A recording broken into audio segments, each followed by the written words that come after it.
안녕하십니까. 세상 읽어주는 남자 이상훈입니다. 오늘은 차세대 메모리인 DDR5에 대해서 한 말씀 드리겠습니다. 일전에 그 DDR5가 나오자마자 품절되고 있다는 소식을 전해드린 적이 있습니다. 바로 DDR5 모듈에 들어가는 그 PMIC, 전력 관리 칩이 부족하다는 게 그 이유였습니다. 그런데 마이크론의 산제 메로트라 CEO가 이를 공식 확인해 줬습니다. DDR5가 수요에 비해서 공급이 크게 딸린다는 것인데요. DDR5의 공급이 부족한 이유로는 일전에 말씀드렸던 PMIC 부족과 함께 전압 조절 모듈도 구하기 힘들어서 DDR5 모듈을 얻는 게 어렵다는 점을 분명히 했습니다.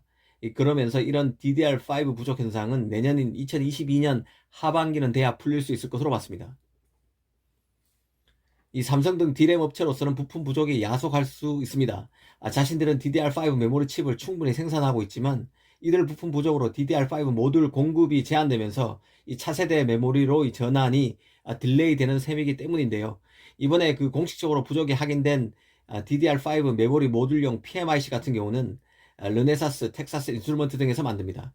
이 사실 DDR5는 인텔이 새 CPU를 내놓으면서 기대를 모았었습니다. DDR5 D램은 인텔 PC용 CPU인 엘더레이크를 비롯해서 내년 2월 나오게 되는 그 서버용 CPU인 사파이어 래피즈 등에 탑재되면서 시장에 선보일 계획이었는데요.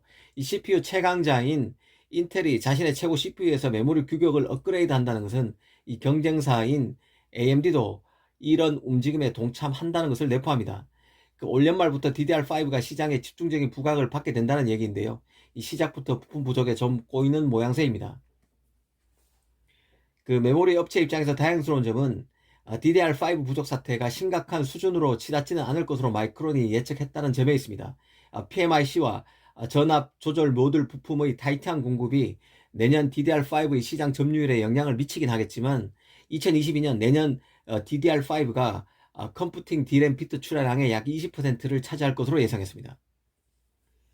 사실 그 마이크론은 실적 발표를 통해서 D램 시황에 대한 우려가 과도한 것임을 증명해 보였는데요.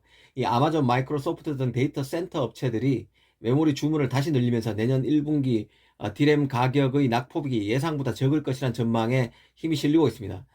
D램은 기본적으로 삼성 하이닉스 마이크론이 5대 3대 2의 구도로 시장을 안정적으로 점유하고 있습니다. D램 시황 개선은 곧 삼성이 가장 큰 수혜를 입는다는 의미입니다.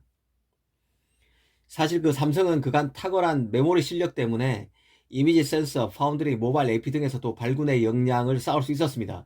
이미지 센서 공정의 경우만 해도 메모리 공정과 가장 유사합니다. 그래서 소니와의 점유율 격차를 크게 줄이고 추격하는 말판을 마련할 수 있었습니다. 이 팹리스이자 파운드리로서 삼성의 실력도 바로 메모리 집적도를 높여왔던 기술력을 근간으로 합니다. 이 데이터를 저장하는 셀을 방의 개념으로 본다면 메모리 같은 경우는 손톱만한 크기의 셀을 많이 집적할 수 있는 능력이 바로 경쟁력입니다. 이런 메모리 공정 기술이 시스템 반도체에 적용되면서 삼성의 설계 능력이 업그레이드 되고 있다고 볼 수 있습니다. 더구나 그 미세 공정이 파운드리에서 메모리까지 속속 적용되면서 파운드리와 메모리 간의 시너지는 더 강화되는 추세입니다. 이 삼성의 압도적 메모리 기술이 시스템 반도체를 키우고 있다는 얘기기도 합니다.